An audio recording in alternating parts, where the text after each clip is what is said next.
Ang intense ng mga kaganapan ngayon sa abot kamay na pangarap sapagkat magugulantang si Zoe sa mga sasabihin sa kanya ni Justin.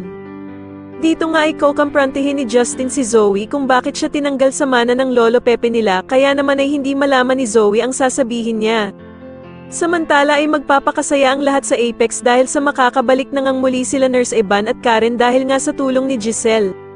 Kaya naman ay sobrang saya ng kanilang mga katrabaho at dito nga ay tatanungin ni Luke si Annalyn kung kailan daw ito babalik ng Apex.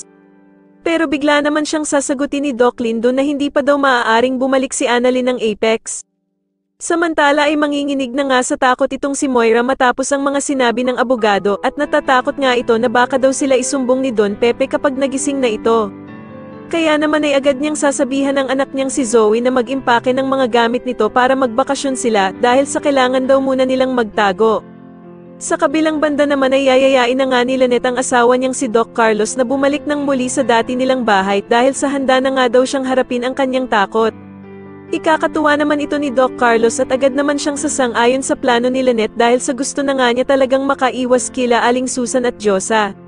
Samantala ay makikita na naman ni Giselle ang dati niyang asawa na si Eric, kaya naman ay pakikiusapan niya ito na sana nga daw ay makasama niya ang anak niyang si Justin kahit isang araw lang. Subalit tatanggihan lamang siya ni Eric dahil sa alam naman nga daw nilang dalawa na hindi talaga siya pagbibigyan ng anak niyang si Justin.